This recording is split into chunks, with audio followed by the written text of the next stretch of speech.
افضل مانتے ہیں، مکرم مانتے ہیں، یہ ہمارا خود ساختہ عقیدہ نہیں ہے، یہ کسی امام یا مجتہد کا قول نہیں ہے، یہ اللہ تعالیٰ کے فرمان سے ثابت۔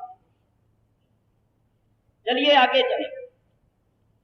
مکہ مکرمہ کی 13 سالہ زندگی میں حضرت ابو بکر صدیق نے نبی کریم علیہ الصلوۃ والسلام کی رفاقت کا حق ادا کیا، ہر وقت ساتھ رہے۔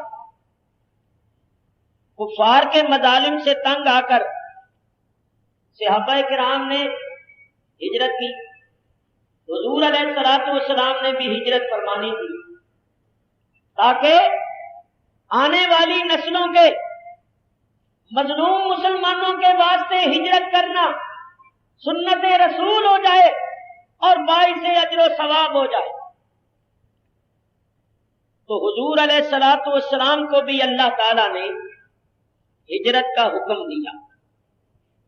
جب اللہ تعالیٰ نے ہجرت کا حکم دیا تو حضور علیہ الصلوۃ والسلام نے جبریل سے پوچھا، من یہاجر معی، جبریل میرے ساتھ ہجرت کون کرے گا؟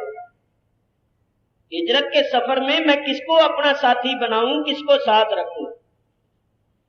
فقال ابو بکر وهو الصدیق، حضرت جبریل امین نے کہا، یا رسول اللہ، ہجرت کے سفر میں آپ کے رفیق سفر ابو بکر ہوں گے اور وہ صدیق ہیں۔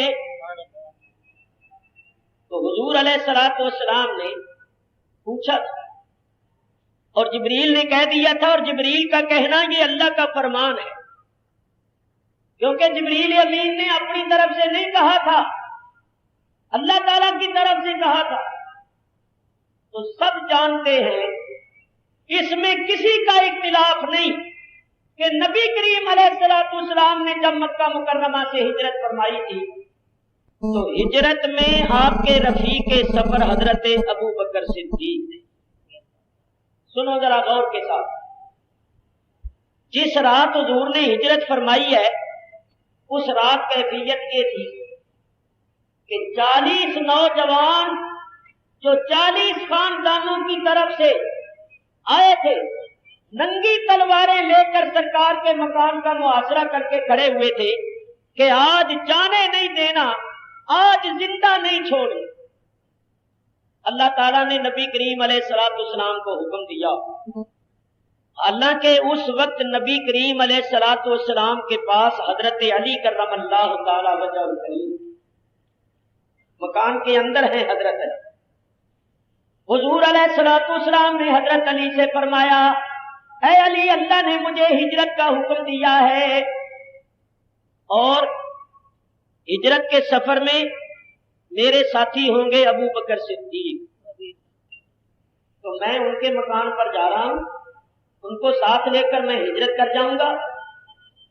یہ میرے پاس کچھ لوگوں کی امانتیں ہیں، یہ تم لے لو اور امانتیں اہل امانت کے سپرد کر کے تم بھی میرے پیچھے مدینہ طیبہ میں آ جاؤ۔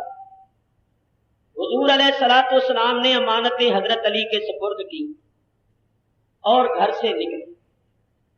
دیکھیے ہمارے نبی کریم علیہ الصلوۃ والسلام کی پاکیزہ سیرت، یہ امانتیں کن لوگوں کی تھی؟ وہی جو آپ کی جان کے دشمن بنے ہوئے تھے، جنہوں نے آپ کو قتل کرنے کے لیے ایک ایک جوان دیا تھا۔ ایسے حالات میں بھی نبی کریم علیہ الصلوۃ والسلام دشمنوں کی امانتوں کو نہیں دباتے، بلکہ حضرت علی کے سپرد کر رہے ہیں کہ یہ امانتیں جن کی ہیں ان کو دے کر آ جانا۔ بتائیے اس کائنات میں کوئی ایسا امین بھی ہوا ہے جس نے اپنی جان کے دشمنوں کی امانتوں کو بھی نہ دبایا؟ اللہ یا رسول اللہ۔ حضور علیہ الصلوۃ والسلام نکلے، سورہ یاسین پڑھتے ہوئے نکلے، اپنی رسالت کا ڈنکا بجاتے ہوئے نکلے۔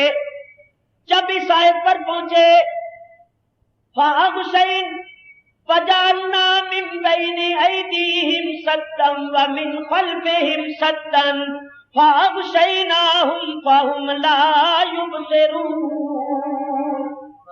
اللہ تعالیٰ نے کافروں کی آنکھوں کے آگے دیواریں اور پردے حائل کر دیے. وہ نبی کریم علیہ الصلوۃ والسلام کو نہیں دیکھتے تھے اور حضور تو سب کچھ ہی دیکھتے. سرکار سورہ یاسین پڑھتے ہوئے نکلے. حفیظ جلندری کہتے ہیں وہ تراتا ہوا وحدت کا دم بھرتا ہوا نکلا. وہ تراتا ہوا وحدت کا دم بھرتا ہوا نکلا. تلاوت سورہ یاسین کی کرتا ہوا نکلا. سرکار نکلے اور چپکے سے نہیں نکلے، قرآن پڑھتے ہوئے، اور زمین سے آپ نے خاک کی مٹھی اٹھائی اور ان کے سروں پر ڈالی. دشمنوں کے سروں پر خاک ڈالتے ہوئے نکلے اور تشریف لے گئے. یہ بھی سرکار کا معجزہ ہے. حضور نے وہ خاک ڈالی، سب کے سروں پر پڑی. حالانکہ وہ لوگ مکان کے ارد گرد کھڑے تھے کہ کسی طرف سے بھی نکل کے نہ جا سکے. اور بتائیے اس طرح خاک کی مٹھی پھینکی جائے تو 40 آدمیوں کے سروں پر پڑ سکتی ہے جو مکان کے ارد گرد کھڑے ہو. میں کہتا ہوں 40 آدمی اگر سروں کے ساتھ سر جوڑ کے کھڑے ہوئے ہوں تب بھی خاک کی مٹھی پھینکی جائے تو 40 سروں پر نہیں پڑے. حالانکہ وہ مکان کے ارد گرد کھڑے اور خاک سب کے سر پر پڑی تو کیسے پڑ گئی؟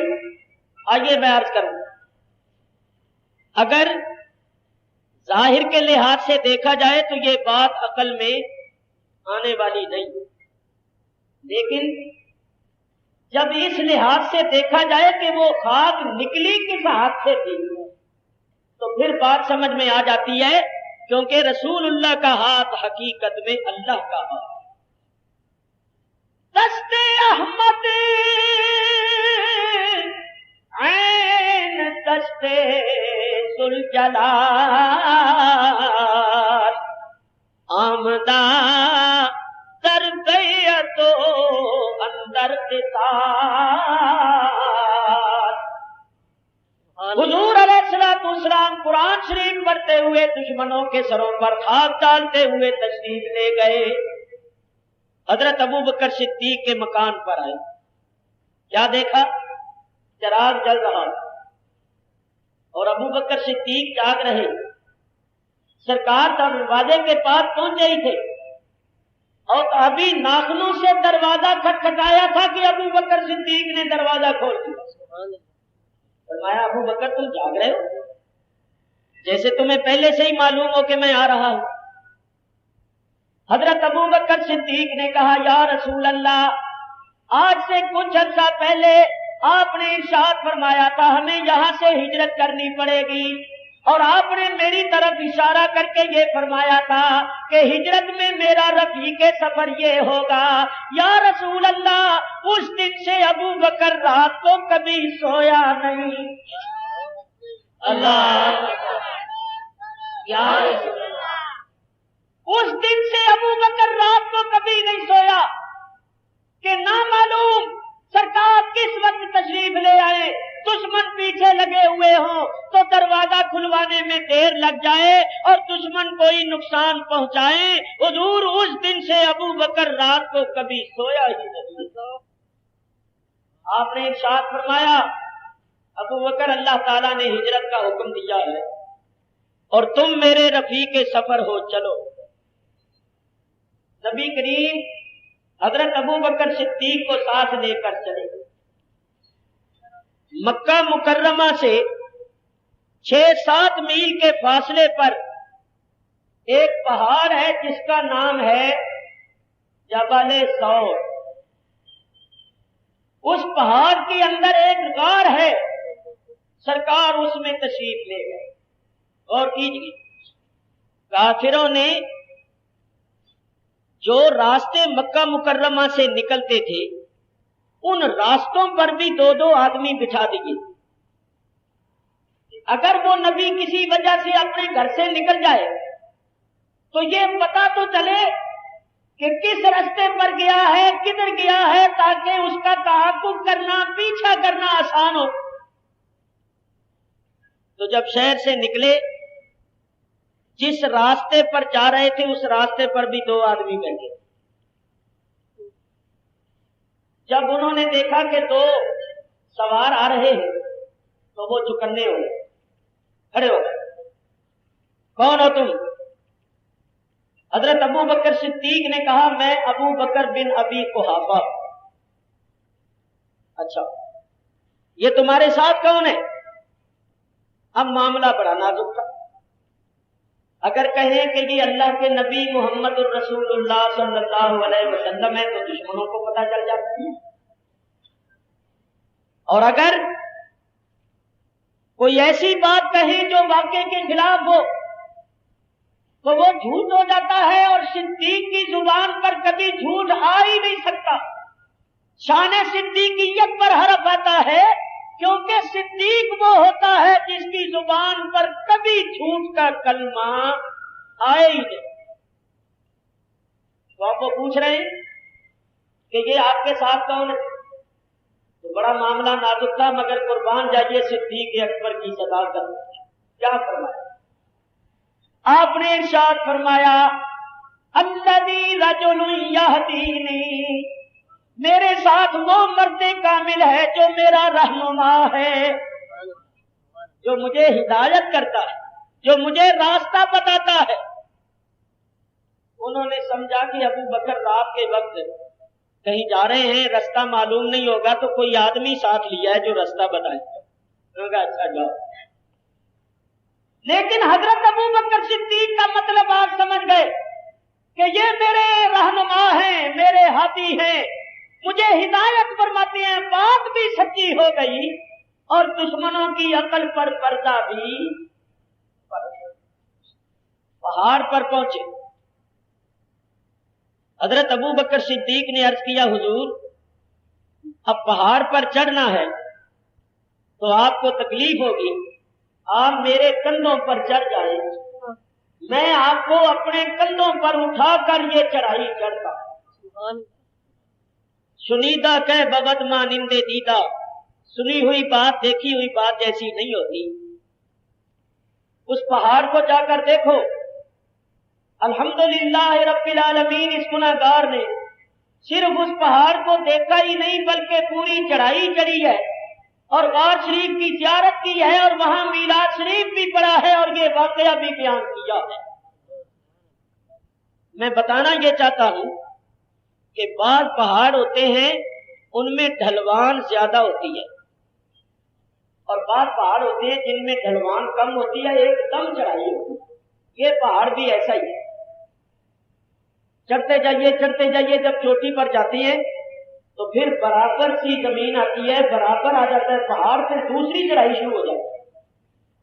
دوسری چڑھائی چڑھیے، چوٹی پر جائیے تو تھوڑی سی برابر زمین آتی ہے، پھر تیسری چڑھائی شروع ہو جاتی ہے۔ تیسری چڑھائی کی چوٹی کے پاس یہ غار ہے، اور چڑھائی ہے 3 میل، 3 میل چڑھائی ہے۔ اور اب تو ترکوں کے بادشاہ نے زائرین کی سہولت کے واسطے مزدوروں کو لگوا کے پتھر کٹوا کے سیڑھیوں کی طرح بنوا دیا ہے، اور اس وقت تو اس کا سوال ہی پیدا نہیں ہوتا۔ لیکن حضرت ابو بکر صدیق کی عقیدت اور محبت دیکھیے، عرض کرتے ہیں حضور میرے کندھوں پر چڑھ جائیے، میں آپ کو اپنی پشت پر اٹھا کر چڑھائی چڑھوں گا۔ حضور علیہ الصلوۃ والسلام کو اپنی پشت مبارک پر اٹھا لیا اور چڑھائی چڑھنی شروع کی۔ ذرا تصور کیجئے اور اندازہ کیجئے کہ اس وقت نبی کریم علیہ الصلوۃ والسلام کی نگاہ میں ابو بکر صدیق کا کیا مقام ہوگا، کس پیار اور محبت کی نگاہ سے اپنے اس سچے خادم اور سچے رفیق کو دیکھتے ہوں گے کہ اس قدر کٹھن اور دشوار چڑھائی ہے اور مجھے کندھوں پر اٹھا کے یہ چڑھ رہے ہیں۔ سرکار کس پیار کی نگاہ سے اپنے یار کو دیکھتے ہوں گے۔ اور ادھر صدیق اکبر کی کیفیت یہ تھی کہ جس مقام پر ہم نے جانا ہے وہ مقام آنے ہی نہ پائے، اللہ کا حبیب میرے ساتھ اسی طرح لگا رہے اور میں چڑھائی چڑھتا۔ آخر تیسری چوٹی پر پہنچے، غار غار، تیسری چوٹی پر جو غار تھی، حضرت ابو بکر صدیق نے عرض کیا حضور یہ اندھیری غار ہے، ہو سکتا ہے کہ اس غار کے اندر کوئی درندہ چھپ کر بیٹھا ہو، یا کوئی سانپ یا کوئی بچھو، کوئی خطرناک جانور ہو، تو پہلے میں اندر جاتا ہوں اور دیکھتا ہوں اور صفائی کرتا ہوں، آپ بار تشریف رکھیے پھر میں آپ کو بلا لیتا ہوں۔ حضرت ابو بکر صدیق غار کے اندر گئے، دیکھا کہ غار میں جگہ جگہ سوراخ تھے، آپ کے پاس جتنے کپڑے تھے وہ پھاڑ پھاڑ کے سوراخوں میں دینے شروع کر دیے، کپڑے ختم ہو گئے اور ایک سوراخ باقی رہ گیا، اس سوراخ میں دینے کے لیے اب کوئی کپڑا نہیں ہے۔ خیال کیا کہ اس پر اپنے پاؤں کی ایڑی رکھ لوں گا، اگر کوئی جانور ہوگا تو وہ مجھے کاٹتا رہے گا، لیکن میری یہ ایڑی سوراخ سے نہیں نکلے گی، جان نکل جائے گی مگر ایڑی نہیں نکلے گی، پرواہ نہیں۔ سرکار کو اندر بلا لیا، جس وقت اندر بلا لیا تو نبی کریم علیہ الصلوۃ والسلام نے ارشاد فرمایا ابو بکر تمہارے کپڑے کدھر گئے؟ عرض کیا حضور دیکھیے اس غار میں جگہ جگہ سوراخ ہے، میں نے ان سوراخوں کو بند کیا اور سارے کپڑے ان سوراخوں میں دے دیے، ایک سوراخ باقی رہ گیا، اس پر اپنے پاؤں کی ایڑی رکھوں گا۔ حضور علیہ الصلوۃ والسلام نے جب یہ دیکھا تو ہاتھ اٹھا کر دعا کی، اے اللہ تبارک و تعالی میرے اس پیارے دوست نے مجھے کندھوں پر اٹھا کے چڑھائی چڑھی اور اب سارے کپڑے پھاڑ پھاڑ کے سوراخوں میں دے دیے اور اب اپنی ایڑی رکھ کے بیٹھ رہا ہے، یا اللہ اس کو یہ درجہ دے کہ یہ جنت میں میرے ساتھ رہے۔ اللہ یا رسول اللہ، اس کو جنت میں وہی درجہ اور وہی مقام عطا فرما جو مجھے عطا فرمائے گا۔ اسی وقت اللہ تعالیٰ نے وہی فرمائی کہ میرے حبیب تیری دعا قبول ہے، ہم جنت میں صدیق اکبر کو بھی تیرے ساتھ ہی رکھیں گے، دنیا میں بھی ساتھ، روضے میں بھی ساتھ اور جنت میں بھی ساتھ ہی۔ اسی واسطے ڈاکٹر اقبال جیسے مفکر نے دو شعر کہے ہیں صدیق اکبر کی شان میں کمال کر، فرماتے ہیں آمن الناس پر مولا ماں آنکلی میں اول سینہ ماں، اور فرماتے ہیں کہ ہمت کشت ملت راچو ابر اور ثانیے اسلام و غارو قبر و حشر۔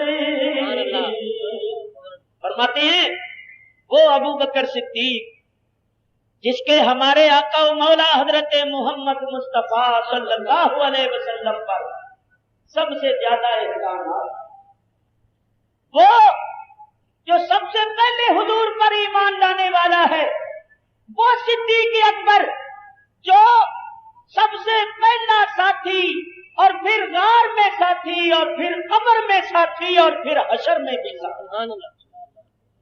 میرے بزرگوں اور دوستوں، حضرت ابو بکر صدیق نے اس سوراخ میں ایڑی رکھ دی اور نبی کریم علیہ الصلوۃ والسلام کو اپنی آغوش میں لے لیا۔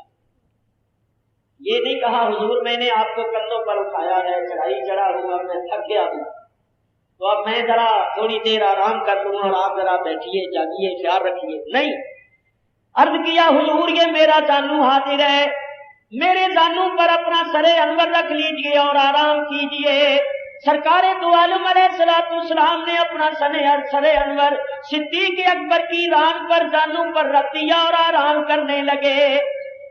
اس وقت کیفیت یہ تھی کہ دو جہان کی رحمتیں صدیق اکبر کی آغوش میں پڑی ہوئی اور صدیق کی آنکھیں تھی اور چہرہ مصطفیٰ دیکھ رہے، دیدار کر رہے، اللہ اکبر اللہ اکبر۔ کسی محبت والے نے غار کے نقشے کو چند اشعار میں پیش کیا، میں آپ کے سامنے پیش کرتا ہوں، میرے ساتھ مل کر پہلا شعر پڑھتے رہیے۔ فرماتے ہیں، دیکھیے تو وہ غار کا منظر، کون ہے بیٹھا گود میں لے کر، دیکھیے تو وہ غار کا منظر، کون ہے بیٹھا گود میں لے کر، سرور عالم کا سر اطہر رضی اللہ تعالی عنہ، سب پڑھو رضی اللہ تعالی عنہ، رضی اللہ تعالی عنہ، مولانا صدیق اکبر رضی اللہ تعالی عنہ، نبیوں کے بعد ہیں سب سے بہتر رضی اللہ تعالی عنہ،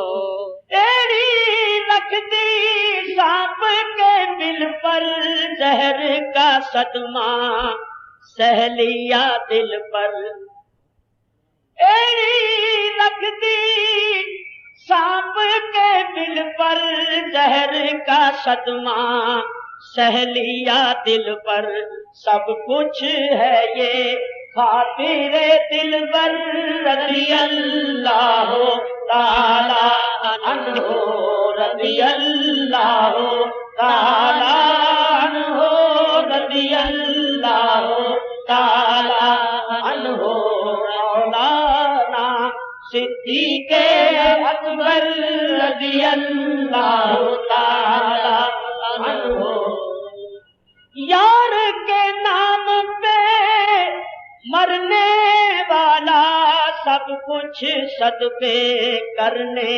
والا، یار کے نام پہ مرنے والا، سب کچھ صدقے کرنے والا، اور منزل اس کو صدق کر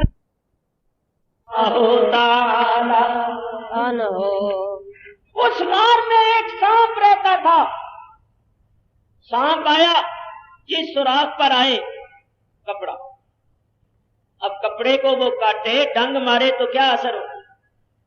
ایک سوراخ پر آیا تو ایڑی تھی، گوشت تھا، اس نے کاٹا، اس کے زہر سے آپ کی آنکھوں سے پانی جاری ہو، زہر کی شدت سے آنکھوں سے پانی جاری ہو گیا، جب آنکھوں سے چند قطرے گرے تو کہاں گرے؟ سرکار دو عالم علیہ الصلوۃ والسلام کے رخساروں پر، سرکار گود میں جو پڑے ہوئے، سرکار کے چہرے پر وہ پانی کے چند قطرے گرے۔ اللہ اللہ، دنیا کے کسی بادشاہ کے خزانے میں ایسے موتی نہیں ہوں گے جیسے موتی ابو بکر صدیق کی آنکھوں سے نکلے۔ دنیا کے بادشاہوں کے خزانوں میں جو موتی ہوتی ہیں ان کو کہاں جگہ ملتی ہے؟ کسی بادشاہ کے تاج میں یا کسی زیور میں یا کسی بادشاہ کی ہتھیلی پر صدیق اکبر کی آنکھوں سے جو موتی نکلے تھے ان کو جگہ ملی مصطفیٰ کے رخساروں پر۔ اللہ یار حق یار یار، حضور علیہ الصلوۃ والسلام نے اپنی مبارک آنکھیں کھولی، فرمایا ابو بکر کیا بات ہے؟ عرض کیا حضور سانپ ہے جو مجھے کاٹ رہا، اس نے مجھے کاٹا ہے، زہر کی شدت سے میری آنکھوں سے یہ پانی جاری ہو گیا۔ فرمایا پیر ہٹاؤ۔ حضور کس طرح ہٹاؤں؟ وہ باہر نکل کے آپ کو کہیں کاٹ نہ لے۔ فرمایا نہیں، وہ کاٹتا نہیں، تم پاؤں ہٹاؤ۔ حضور کا حکم تھا، صدیق اکبر نے پاؤں ہٹائے، سانپ نے باہر نکل کے سرکار دو عالم کی بارگاہ میں سلاموں نے آج کا ہدیہ پیش کیا۔ فرمایا تو نے میرے دوست کو کیوں کاٹا؟ صاحب نے کہا یا رسول اللہ مدتیں گزر گئی ہیں اس غار کو مسکن بنائے ہوئے، اس غار میں رہتے ہوئے صرف اس لیے اس غار کو اپنا مسکن بنایا تھا کہ آپ کا دیدار کروں گا۔ مجھے معلوم ہوا تھا، میں نے ایک راہب سے سنا تھا کہ نبی یہ آخر الزمان جب ہجرت فرمائیں گے تو فلاں پہاڑ کی غار میں قیام کریں گے۔ اس دن سے میں نے اس غار کو اپنا گھر بنا لیا، روزانہ باہر نکل کے آپ کو دیکھتا تھا۔ عمر گزر گئی آپ کا انتظار کرتے ہوئے، اور جب مراد کے پورے ہونے کا وقت آیا تو کسی نے راستے ہی بند کر دیے۔ تو یا رسول اللہ یہ ابو بکر صدیق ہی تو آپ کے عاشق نہیں ہیں، ہم بھی تو عاشق ہیں۔ سبحان اللہ۔ میں کیا کرتا، اپنی فطرت سے مجبور ہو کر میں نے کاٹا ہے، ورنہ میں آپ کے دیدار سے محروم رہ جاتا۔ انہوں نے راستہ بند کر دیا۔ کسی شاعر نے اس مقام پر بھی شعر کہا، اس سانپ کے جذبات کی ترجمانی کی ہے۔ سانپ نے کہا آسے آسے عمر گزاری، آسے آسے عمر گزاری تے چلے خار ہزاراں، او مالی باغ نہیں دیکھن دیندا، آیاں جدوں بہاراں۔ حضور آج تو میری مراد کے پورا ہونے کا دن ہے، انہوں نے راستے بند کر دیے، میں نے مجبور ہو کر کاٹا ہے۔ یہی تو آپ کے عاشق نہیں، ہم بھی عاشق ہیں۔ حضور علیہ الصلوۃ والسلام نے فرمایا اچھا اب تمہاری مراد پوری ہو گئی، تم نے ہمارا دیدار کر لیا، جاؤ۔ سانپ چلا گیا۔ جہاں سانپ نے کاٹا تھا حضور علیہ الصلوۃ والسلام نے وہاں اپنا لعاب دہن لگا دیا، اسی وقت شفا ہو گئی اور وہ تکلیف ختم ہو گئی۔ دیکھیے یہ بھی اللہ تعالی کی حکمت تھی۔ حضور علیہ الصلوۃ والسلام کے معجزے سے اس وقت زہر کی شدت اور اس کا اثر جاتا رہا۔ جب حضرت ابو بکر صدیق کا آخری وقت آیا تو اللہ کے حکم سے اس زہر نے پھر اپنا اثر دکھایا، اور اسی زہر کی شدت میں آپ کی وفات ہوئی۔ حکمت ربانی یہ تھی کہ صدیق اکبر کو شہادت کا رتبہ بھی مل جائے، اور یہ فنا پھر رسول ہونے کی دلیل ہے۔ آپ کو معلوم ہے کہ نبی کریم علیہ الصلوۃ والسلام کو بھی زہر دیا گیا، اور اس وقت زہر نے اثر نہیں کیا تھا، یہ سرکار کا معجزہ تھا۔ وفات شریف کے وقت اس زہر نے اثر کیا، اور اسی زہر کے اثر سے سرکار دو عالم کی وفات شریف ہوئی۔ جس طرح سرکار کو زہر دیا گیا اور اس کا اثر آخر میں ظاہر ہوا اور اسی اثر میں وفات ہوئی، صدیق اکبر کو بھی سانپ نے کاٹا، زہر اندر داخل کیا، اور اس کا اثر بھی آخر وقت میں ظاہر ہوا، اور اسی میں آپ کی وفات ہوئی، شہادت کا رتبہ ملا۔ تو حضرت ابو بکر صدیق نے جان قربان کی۔ دیکھیے جان کی حفاظت سب سے بڑا فرض ہے۔ اگر کوئی جان کی حفاظت کرتا ہوا مارا جائے تو وہ شہید ہے، تو جان کی حفاظت تو بڑا فرض ہے۔ تو بولو صدیق اکبر نے جان قربان کی یا نہیں کی؟ سانپ نے کاٹا، حضور علیہ الصلوۃ والسلام نے لعاب دہن لگا کے کرم کر دیا، مگر صدیق اکبر نے اپنی طرف سے کوئی کسر باقی نہیں چھوڑی۔ دیکھو مال بھی قربان کیا، مال قربان اس طرح کیا کہ سارا گھر کا گھر ہی اٹھا کر لیا، جان بھی قربان کی، اولاد بھی قربان کی۔ میاں صحابہ کرام نے یوں ہی سب سے بڑا نہیں تسلیم کر لیا۔ 1,24,000 صحابہ نے صدیق اکبر کی خلافت اور امامت پر اتفاق کیا، سب نے یوں ہی اتفاق نہیں کر لیا تھا، وہ جانتے تھے کہ نبی کریم علیہ الصلوۃ والسلام کے بعد حضور کے اصحاب میں سب سے بلند مرتبہ صدیق اکبر رضی اللہ تعالی عنہ۔ اللہ یہ جو غار میں جان قربان کی، یہ اتنی بڑی نیکی ہے کہ اس نیکی کا درجہ اور مرتبہ خود رسول اللہ سے پوچھو. سنیے، ام المومنین حضرت عائشہ صدیقہ رضی اللہ تعالیٰ عنہا فرماتی ہے تاروں بھری رات تھی، چاند کی آخری تاریخیں تھی اور آسمان پر بے شمار تارے جگمگ جگمگ کر رہے تھے. فرماتی ہے میں نے عرض کیا حضور آپ پر نثار ہو جاؤں، جتنے آسمان پر تارے ہیں کسی شخص کی اتنی نیکیاں بھی ہیں؟ حضور علیہ الصلوۃ والسلام نے فرمایا ہاں، عمر فاروق کی اتنی نیکیاں. سبحان اللہ. عمر فاروق کی نیکیاں تاروں کے برابر. ام المومنین فرماتی ہیں میرا خیال یہ تھا کہ نبی کریم علیہ الصلوۃ والسلام میرے باپ کا نام لیں گے، لیکن جب حضور نے حضرت عمر کا نام لیا تو میں خاموش ہو گئی اور تھوڑی دیر کے بعد عرض کیا کہ حضور پھر میرے باپ کی کتنی نیکیاں ہیں، ان کی کم ہیں یا زیادہ ہیں؟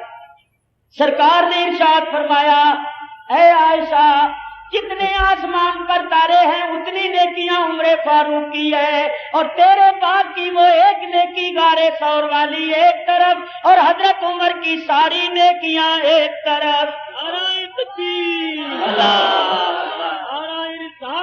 یا رسول اللہ. نبی کریم علیہ الصلوۃ والسلام سے پوچھو کہ یہ کتنی بڑی نیکی تھی حضرت ابو بکر صدیق کی. سرکار فرماتی ہے حضرت عمر کی تاروں کے برابر نیکیاں ایک طرف اور حضرت ابو بکر بھی کی وہ غار ثور والی نیکی ایک طرف. ایسے ہی صحابہ کرام نے نہیں تسلیم کر لیا، اور ایسے ہی حضور نے نہیں فرما دیا تھا کہ میری جگہ پر کھڑا ہو کے صدیق اکبر نماز پڑھائے. سرکار نے یوں ہی ان کو امام نہیں بنایا. لو سنو آپ، حضور علیہ الصلوۃ والسلام اور صدیق اکبر غار میں کافر ڈھونڈتے ہوئے پیچھے آ گئے. وہ جو 40 جوان کھڑے ہوئے تھے نا مکان کا محاصرہ کر کے، وہ ابھی کھڑے ہوئے تھے. شیطان آیا ایک آدمی کی شکل میں متشکل ہو کر کہنے لگا کیوں کھڑے ہو؟ کہنے لگے بازار نہیں چھوڑنا، ختم کر دینا. شیطان نے کیا بے ایمان دو پترو، اپنے سر تو دیکھو. اور خبیثو وہ تو قرآن پڑھتا ہوا اپنی رسالت کے ڈنکے بجاتا ہوا تمہارے سروں پر خاک ڈال کے گیا. سروں کو ہاتھ تو لگاؤ. انہوں نے جب سروں پر ہاتھ پھیرا تو سب کے بالوں پر مٹی پڑی ہوئی. سب نے اپنے بال جھاڑے تو مٹی گر رہی ہے.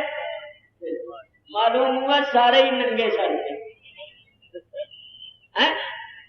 کیونکہ اگر ٹوپیاں ہوتی تو مٹی پڑتی ٹوپیوں پر، وہ ٹوپیاں جھاڑتے، اور امامے ہوتے پگڑیاں ہوتی تو وہ پگڑیاں جھاڑتے. انہوں نے بال جب جھاڑے تو معلوم ہوا کہ سارے ہی ننگے سر تھے. تو یاد رکھو ننگے سر رہنا یہ مسلمانوں کا کام نہیں ہے. میاں پہلے کوئی آدمی ننگے سر پھرتا تھا تو معیوب سمجھا جاتا تھا، اور آج تو عورتیں ننگے سر پھر رہی ہیں. یہ ننگے سر پھرنا اچھی عادت نہیں. اور یہ جو مجلسیں ہیں نا اہل سنت و جماعت کی مجلسیں، ان مجلسوں میں ننگے سر نہ آیا کرو. سروں پر ٹوپیاں پہن کے امامے باندھ کے سروں کو ڈھک کے آیا کرو. باہر صورت شیطان نے کہا وہ تو چلا بھی گیا اور تمہارے سروں پر خاک ڈال کے گیا. اچھا، انہوں نے اپنے بڑوں کو آ کر بتایا. وہ جو راستوں پر بیٹھے ہوئے تھے ان سے پوچھا گیا. جس راستے سے حضور تشریف لے گئے تھے وہاں جو 2 آدمی تھے ان کو بلایا، کم بختوں تمہارے سامنے سے وہ نکل گیا تو تم کہے کے لیے لاٹھیاں اور تلواریں لے کر بیٹھے ہوئے. وہ کہنے لگے محمد بن عبداللہ کہاں گیا؟ وہ تو ابو بکر بن ابی قحافہ گیا ہے. کہ ان کے ساتھ جو تھے کہ ان کا ساتھ تو ان کا ہادی اور رہنما تھا، تو بے وقوفوں وہی تو تھا. انہوں نے کہا ہمیں کیا پتا تھا. انہوں نے کہا یہ تو میرا ہادی ہے. خیر پیچھے گئے، کھوج لگاتے ہوئے پہاڑ تک پہنچ گئے. ادھر ادھر دیکھا تو اونٹوں کے پیروں کے نشان نہیں، پہاڑ تک تھے. کہنے لگے کہ اسی پہاڑ کے اوپر چڑھے ہیں اور اس پہاڑ کے اندر کوئی غار ہوگی، اسی میں اوپر چڑھے، بالکل غار کے منہ کے پاس پہنچ گئے، اوپر کھڑے ہوئے۔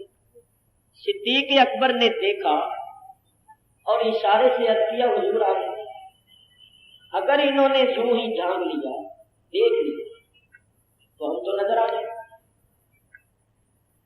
اور کیفیت یہ تھی کہ یہ تو غار کے اندر تھے، اللہ تعالیٰ تو ہر چیز پر قادر ہے، مگر ظاہر اسباب پر نظر کرتے ہوئے، ظاہر حالات پر نظر کرتے ہوئے آپ سمجھ سکتے ہیں کہ غار کے اندر کہیں دوسری طرف نکلنے کا تو راستہ نہیں تھا، جو باہر نکلنے کا راستہ ہے وہاں دشمن کھڑے ہوئے اور وہ باہر ہے اور حضور اندر ہے، اور باہر والے بہت کچھ کر سکتے ہیں، وہ بڑے بڑے پتھر ڈال کے منہ بند کر سکتے ہیں، کئی صورتیں اختیار کر سکتے ہیں، تو وہ بڑا نازک وقت۔